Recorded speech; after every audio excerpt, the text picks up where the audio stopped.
All right, we had some last-minute additions to the show, but we're about to get it popping. So welcome, happy Saturday. It is August the 28th, so almost out of August.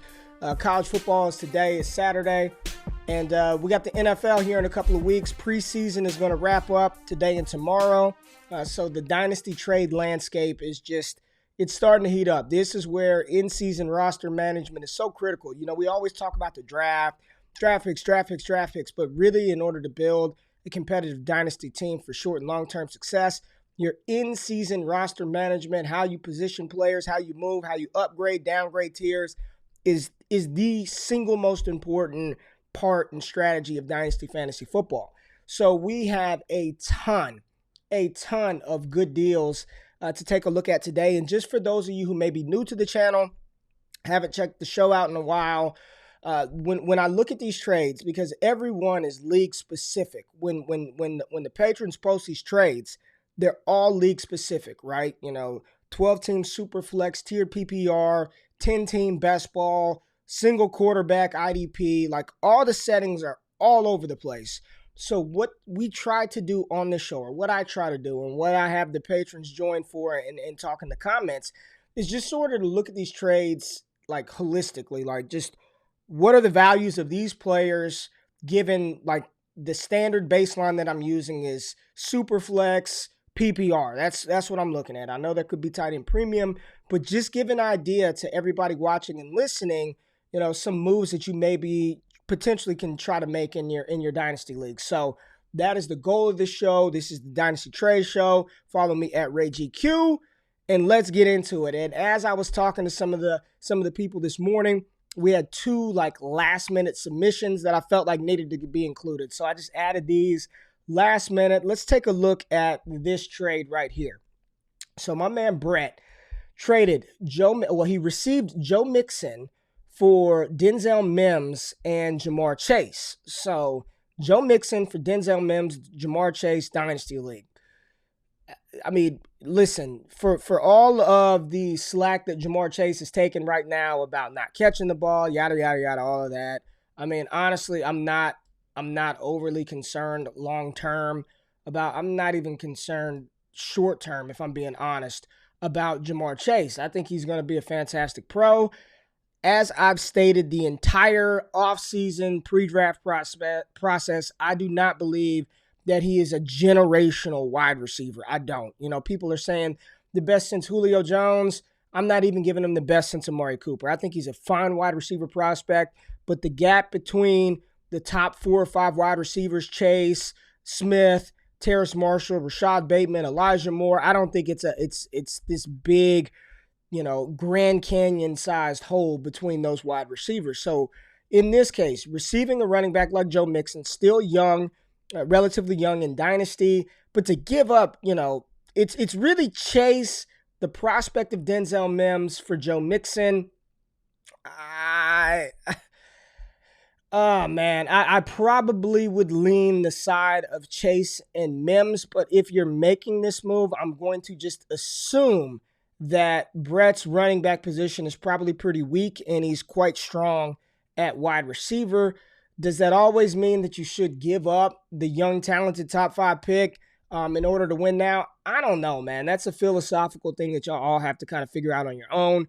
But I do think that I still would prefer Denzel Mims and Jamar Chase to Joe Mixon. But if your running back situation is looking like Devin Singletary and Gus Edwards and you've got a strong team, I understand why the move was made. But for me, just based off of this right here, I would probably still rather have Jamar Chase and Denzel Mims over Joe Mixon, even though we don't even know what Denzel Mims' role is going to be this season. So let's take a look at another deal. We got a lot to get through today. Brett, again, last minute trades he threw in the chat. He receives Nick Chubb, and I don't know if this is the same league or not. Is it the same guy? No.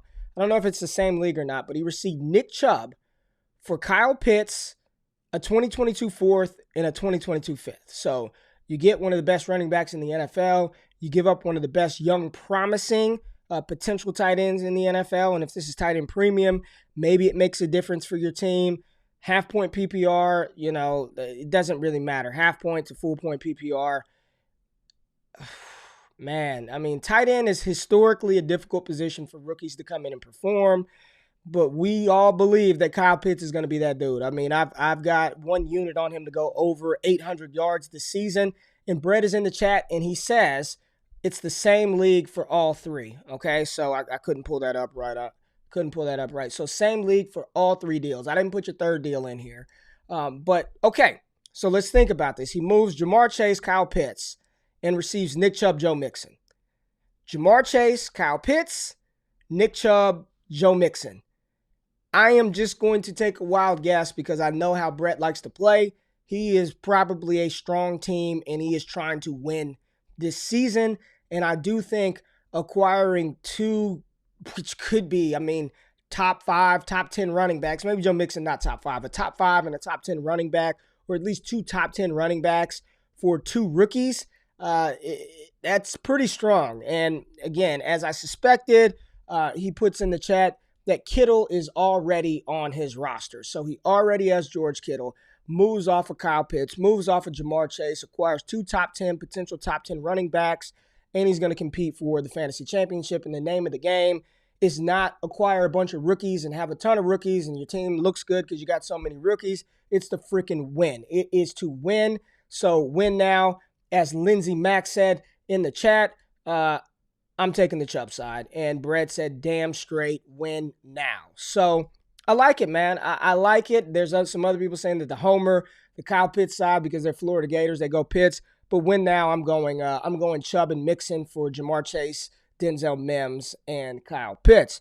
Now let's take a look at some more tight end deals. This is a tear down move for me. So I'm not good. Receives TJ Hawkinson and Elijah Moore. Trades away George Kittle. So TJ Hawkinson, Elijah Moore, or George Kittle. I think this is a fantastic example of tearing down a position. George Kittle, top 2, top 3 tight end. And TJ Hawkinson is still top 5. I just do think there's a tier gap between Kittle and Hawkinson. So you tear down from Kittle to Hawkinson, but then you add in Elijah Moore, which, dude, could be the wide receiver 2. I'm not going to go as far as say as wide receiver 1 for the Jets. I do think that's Corey Davis's job, sewed up, locked up, and he's looked damn good in preseason. But Elijah Moore is going to be a stud, whether that's at wide receiver 2, wide receiver 1. But I like this move. I like getting TJ Hawkinson and Elijah Moore and moving off of George Kittle. Don't mind it at all. You get a little younger at the position. You still get, I think TJ Hawkinson is going to be a target magnet, should lead that team in all receiving categories this season for the Lions. Good stuff right here. This is a solid trade, man. All right, what do we have? Winston. Jameis Winston just named the starter for the New Orleans Saints. Is it going to be for this season or is it going to be for the long term? That's the bet that you're willing to make if you're acquiring Winston, and if you're trading him away, you probably think he's got a short leash and is probably not the quarterback of the future. So this deal, my man Kyle Robb 4 received a 2022 first-round pick, and we just assume mid to late, so let's say 106 best-case scenario, for Jameis Winston and Tyrod Taylor. So he gives up 2 2021 starting quarterbacks. We know that Tyrod and Jameis are going to start in 2021, and we have no clue what's going to happen beyond that. We're all assuming that Houston drafts a quarterback. Maybe Tyrod is a bridge guy, and we'll see how Jameis plays. Does he stay as the starter the entire season? Does he play well enough for New Orleans to give him a larger contract and roll with him as the quarterback of the future? I think anybody's guess is as good as mine right now. Man, Winston was the number 1 overall pick for a reason. Yeah, he was the Heisman Trophy winner, number 1 overall pick, won a natty, and shown flashes of brilliance so far in his NFL career. If you're telling me that I'm getting the 106 in 2022 or Jameis Winston, super flex, I probably would still lean the Jameis Winston side. Maybe I'm a blind truther of what Winston can become, but I don't think it was a bad deal. I mean, sometimes you just got to cash out on those kind of guys, and you don't even want to run the risk of him getting replaced by Taysom, because if that happens, if Jameis gets replaced by Taysom this season at any point, I think it's a wrap for him as a starting quarterback. He may get an opportunity to start because of injuries or COVID, whatever. But if he's replaced by Taysom Hill at some point this season, I think it's a wrap. And he's a career backup with high-end capability if he ever gets a chance to spot start. But I think I'll bet on his, he got eye surgery, seems to be working his ass off. I think I'll bet on Jameis Winston and take Jameis and Tyrod for this season. And just, I guess if I get caught holding the bag, that's on me. But I like that a little more than the 2022 106 right now. So, that's what I would do. I go Winston and Tyrod over the 2022 first, but I don't think that's bad value to get for both of those quarterbacks. All right, let's take a look at this one. This was interesting. Tyler Boyd and a 2022 first-round pick was acquired for Kellen Mond, Trey Sermon, and Denzel Mims. And I think this is a slam dunk. Tyler Boyd in the 2022 first. Kellen Mond, we knew he was a work in progress coming out of Texas A&M. I hope people did not expect him to actually come in and compete for Kirk Cousins' job this season. I always said he needs to sit for like 2 years, and maybe you might have something on your hands because of the running capability. But here's the thing. Everybody likes to talk about dual threat quarterbacks. At the end of the day, you got to be able to deliver that ball from the pocket, and Kellen Mond looks horrible right now early in preseason. He looks like a rookie quarterback, unlike the top 5 picks who look like starters right now. Denzel Mims and Trey Sermon. So really for me, it's Tyler Boyd in the first for Trey Sermon, and I don't think we got to spend a lot of time here. We want Tyler Boyd, very underrated wide receiver, low-end wide receiver 2 with the addition of Jamar Chase, high-end flex play, wide receiver 3. You want that, and that 2022 106 over Mims, Sermon, and Kellen Mond. Easy peasy. That's an easy deal right there. Yeah, Brett, love that one for the Boyd side. I mean, if you have that much conviction in Trey Sermon and Denzel Mims and Kellen Mond, then you could have them. Give me Boyd in that first all day. As Brett said, sell the damn hype. All right, let's talk about QB1 or QB2. However you want to slice it, Josh Allen is the damn man. Josh Allen was acquired for Joe Burrow, Michael Pittman, a 2022 first and a 2022 second. We assume mid to late for the picks. Burrow for Allen. We want Allen over Burrow. Let's start with the best side of the trade. Michael Pittman is interesting. I think a lot of people are sleeping on how good Pittman could be in 2021. I think there's a real chance he's the leading wide receiver for the Colts, especially if Carson Wentz is back there and, he likes to take shots. I think people are sleeping a tad bit on Michael Pittman Jr. You get 2 picks. Burrow, I still like the Josh Allen side. If I were receiving Josh Allen for Burrow, Pittman, and those 2 picks, I'd be pretty damn happy. The other side of the coin, I don't think you're upset at all by having Joe Burrow as your quarterback, and I'm going to assume he's your QB1 unless you have Patrick Mahomes on your roster as well. You get a young, talented wide receiver in Pittman. You get a couple of draft picks. But for me, I want Josh Allen. Super flex. I want that guy. I want the quarterback who can throw for over 4,200 yards and also give you 10 rushing touchdowns on the season using some of that Konami code weaponry. So give me Josh Allen in that one. Josh Allen, please, please, please. And I see one of the comments, Pittman, a Sutton-esque prospect. Yeah, I think so. I think Pittman's ceiling, if I'm just throwing just arbitrage numbers out there and I'm just saying stuff, I think he's like an 1,100-yard guy, man. Like I do not see him being a top 12 or even top 15 wide receiver, but I think he can give you 1,100 yards and 6 touchdowns. I think he can be a very viable wide receiver 2 for your team, and we're going to see that this season. If he's going to make the step forward, it's going to happen in 2021. It's going to happen in the next couple of weeks. So we're going to be able to find out what Pittman is. But I still like Michael Pittman. I think a lot of people are sleeping on him seasonal leagues and in Dynasty, so I like it. Now, this is one that I've been going back and forth. My man Scott Connor and I were talking about this, and I think some of the guys in the Discord, we were also discussing Travis Etienne and Cam Akers. So in this deal, we have Cam Akers being acquired for Travis Etienne and Eno Benjamin, right? Travis Etienne and Eno Benjamin. Who do you have more conviction coming back from injury? You have more conviction that Akers can recover from the Achilles tear, which historically has been a death blow for running backs, but I've talked about that multiple times. I don't believe that to be the case. I'm no medical professional, but I'm looking at Kevin Durant. I'm looking at Emmanuel Sanders. I'm looking at Marlon Mack. I'm looking at all these players who have returned from Achilles tears. Deontay Foreman, even though he's not nearly the running back prospect that Akers is, I'm seeing these players come back and still be able to perform. So I am not just out on Cam Akers, and we actually see his Dynasty ADP starting to rise just a tad bit from that 9th, 10th round. I'm seeing him selected in the 8th round right now. For Travis Etienne's Liz Frank injury, a running back whose game is really predicated on explosiveness, speed, power generated from his lower body. And Benjamin, somebody that I've been talking about being one of those players that you want to stash. I think you want to stash Benjamin. He's going to make the 53. He's going to be active on game day. And James Conner has not been the model of health.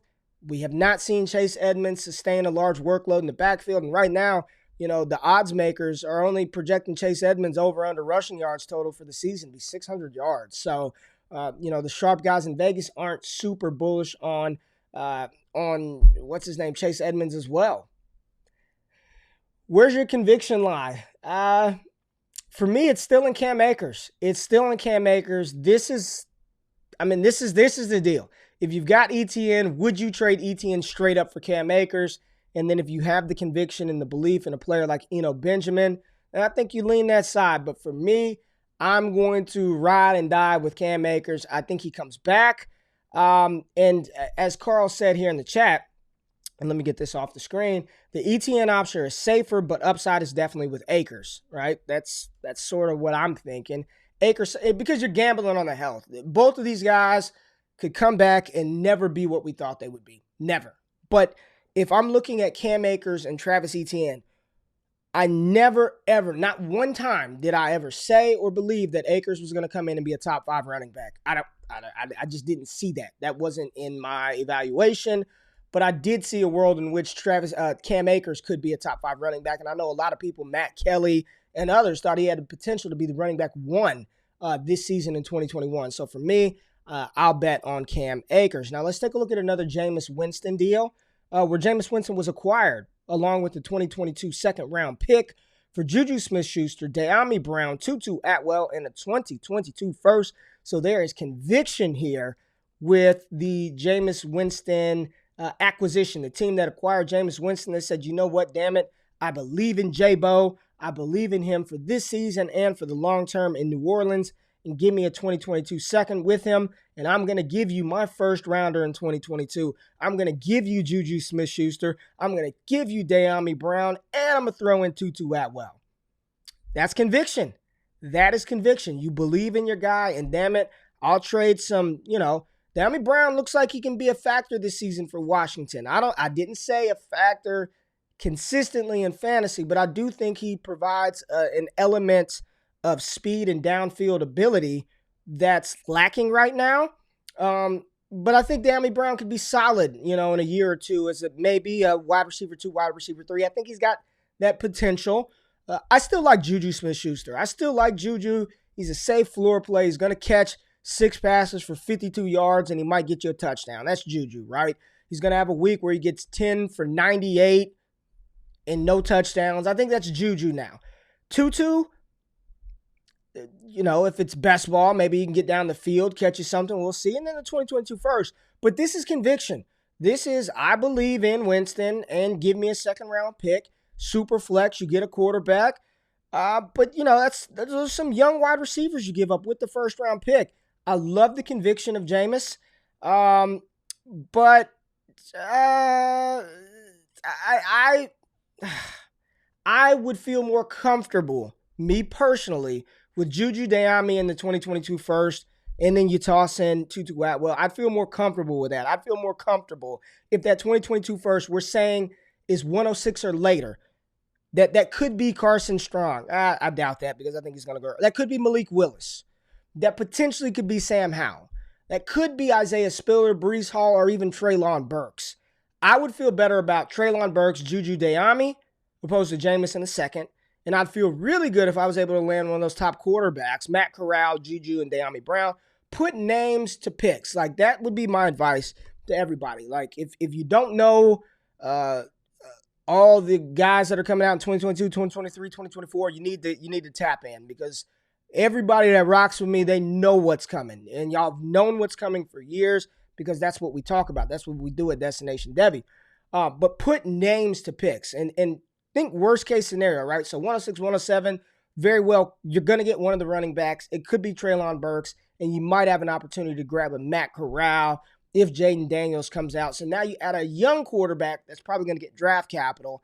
I feel more comfortable with that side, but I love the conviction about the belief in Jameis Winston. So that's where it is, man. That's where it is. I take the young wide receivers in that 2022 first. Let's take a look at T. Higgins. T. Higgins was acquired along with a 2022 first and a 2023 second for Kendrick Bourne and Antonio Gibson. All right, so Higgins, a first and a second in 2023, which that is the play. That is the play. Get those 2023 seconds. First, by January, you won't be able to acquire them. So if you're going to make moves now for 2023 picks, you need to do it now, like now, right now. As preseason hype is there, rookie hype is going to ramp up. And as we get into the season, I talk about this every year, the optimal times to make trades and trade picks away. I'll have that strategy session coming out soon. But, I mean, I like the 2021 first, the 2022 first, and the 2023 third. I think Antonio Gibson's going to be dynamite. I think he's going to be awesome. But I also think T. Higgins is a perennial 1,000-yard receiver.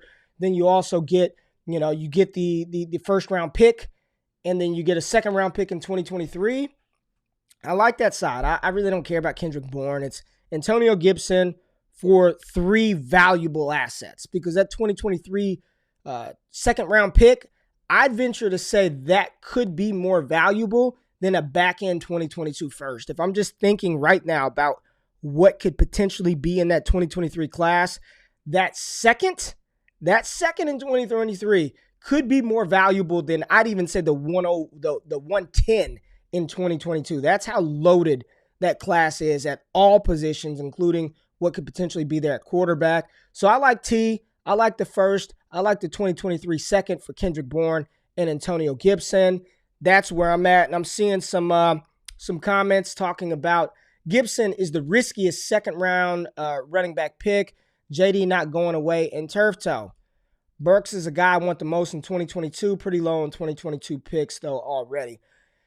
And I keep talking about this. I don't want to just completely dump on the 2022 class because we did that in 2019, and we got some studs out of the 2019 class. I think you've got 5 crapshoot quarterbacks. Like, who's it going to be at the quarterback position? I think you have 2 really good running back prospects and then like 3 or 4 good running back prospects.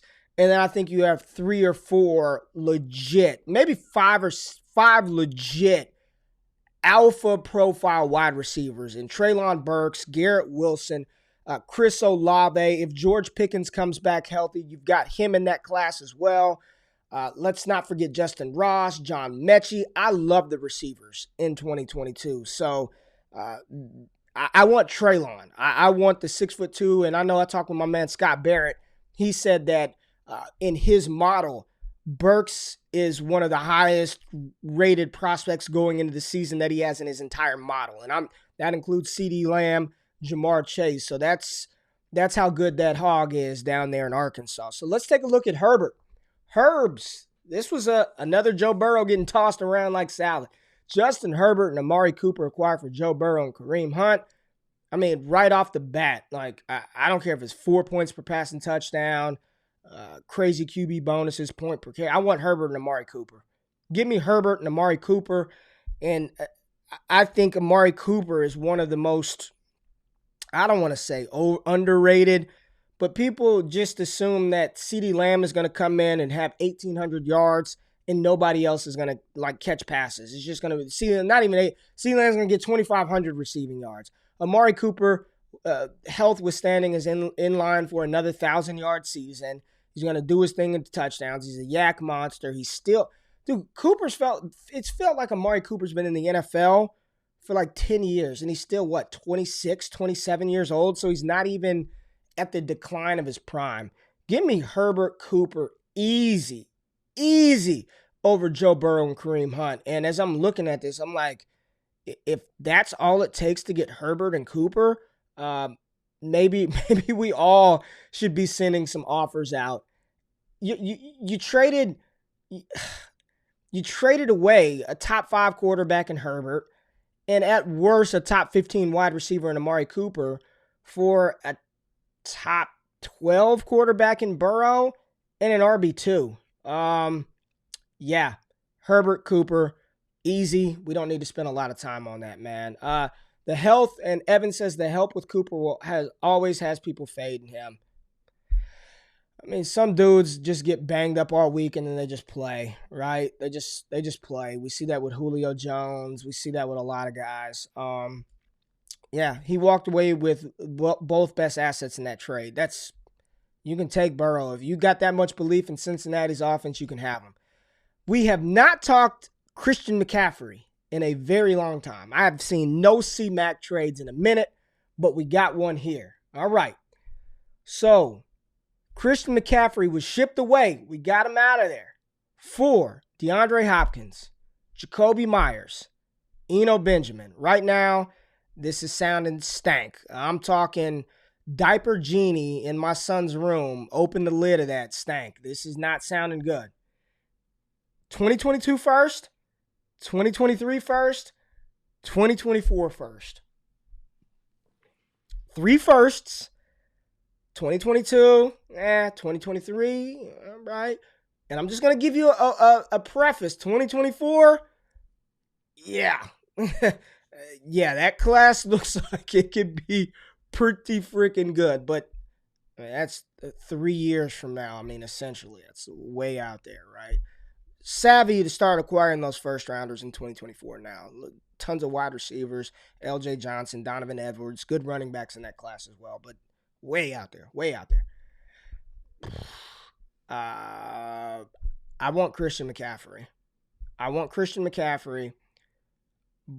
But if I were the team this is what I would do. Because let's provide advice. Let me not just shit and dump on that side of the trade. If I were the side that got Nuke in those picks, what I would be trying to do is trade DeAndre Hopkins now. Like, if you can get, let's just say, a 2023 first rounder for Nuke, a 2024 first and a 2022 first. Like, by shipping away Christian McCaffrey, I think you pretty much are like, and you getting these picks, I'm just going to assume you're in a rebuilding type mode. So what I would do is there's no need to have DeAndre Hopkins on your team. I'd be trying to trade him for multiple first-round picks, and then I'd even try to package up Jacoby Myers and another player, Jacoby Myers, and whatever else you have on your roster, and maybe get a second in 2023. That would be my move, because I think Jacoby Myers is going to lead the New England Patriots in receiving. So if he goes out there and he has a couple of good weeks, the first thing I'd be doing is shopping him for a 2023 second, right? And Evan said if you're rebuilding, you can flip Nuke for more than first. That's a great play to set up the rebuild. And that was my advice. Like, let's not just dump on the trade. Let's provide actionable strategy. So I'd be trying to move Nuke. If you're saying, and every league is different, in the leagues I play in, ain't nobody giving you like 2023 first for Hopkins. Like, they're not. And I know Nuke is still the best wide receiver in football, top 3. But if you can flip Nuke for multiple firsts, your rebuild is looking nice. And I would aim for 2023. If you can get a 2023 first, a 2022 first, and let's just say Devontae Smith. 2 first-round picks and Elijah Moore or Rondale Moore, something like that.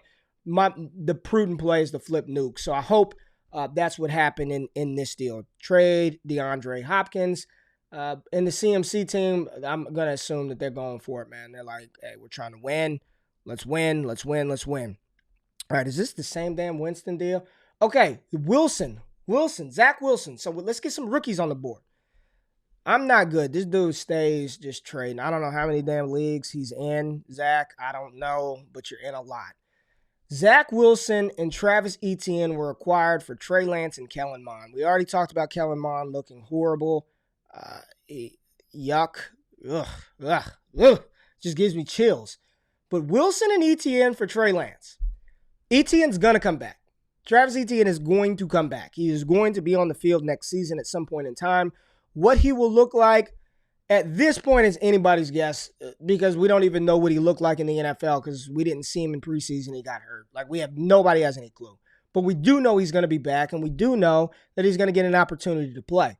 Zach Wilson has looked spectacular. I mean, that second preseason game, I was like, all right, this kid is good. Like, I'm hoping the Jets organization does him right because I think, when you're talking about quarterbacks that aren't Konami codes, I think what he can do with his arm, the arm talent is astronomically high. Like, he can be really, really, really good in fantasy, especially if he's got the passing volume, and we know that Jets defense stinks.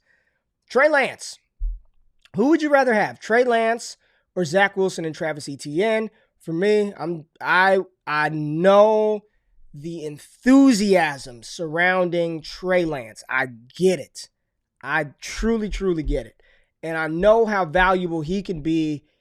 Let's just say, let's go best case scenario. Like, everything hits. Trey Lance fires. He's great. He could be the QB. He can be a top 5 quarterback in Dynasty. Like, top 5 scorer consistently. Him, Allen, Mahomes. We'll see what Dak can do. You've got Fields in there, but he can be a top 5 guy. Everything goes according to plan. Everything goes according to plan for Zach Wilson. Every damn thing. I think he can be a top 10 quarterback. I do. I think he can be a top 10 quarterback. And we see quarterbacks that like to bomb the ball deep can be really good. Herbert, as athletic as he is, he doesn't run. And that's surprising to me. When I went back to look at Justin Herbert's collegiate stats because he played at Oregon, I was just assuming that he was rushing for 300, 400, 500 yards a season, and that's not the case. And even in his rookie year, he didn't take off and run a ton. So we can see quarterbacks deliver the ball from the pocket, bombs away, be very valuable in fantasy. I think the smart play is Wilson Etienne. And I would probably try to flip Etienne. But this one is interesting. I know a lot of people would say Trey Lance, but I don't think that Zach Wilson is chopped liver. Like some people like to think because he's not a running quarterback, that their value is so much worse than the quarterbacks that can run. I think if he's going to throw the ball a ton, I want Zach Wilson and Travis Etienne. So I just think that's the smart value play. And as Evan said in the chat, love Lance, but the potential of a low-end QB1, high-end QB2 plus Travis, it's a lot of value to play. That's a lot of value to walk away from. And you got a dynasty with your head, not your heart. If you want a dynasty with your heart, then we'll take your donation. We appreciate it, but you got to make smart moves. All right, here we go. Darren Waller, Laviska Shenault, Brian Edwards. Darren Waller, Laviska Shenault, and Brian Edwards were acquired from Michael Gallup, Brandon Ayuk, in a 2023 first.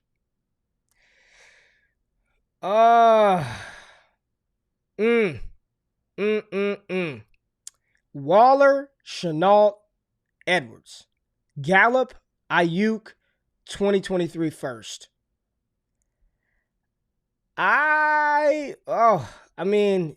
Listen.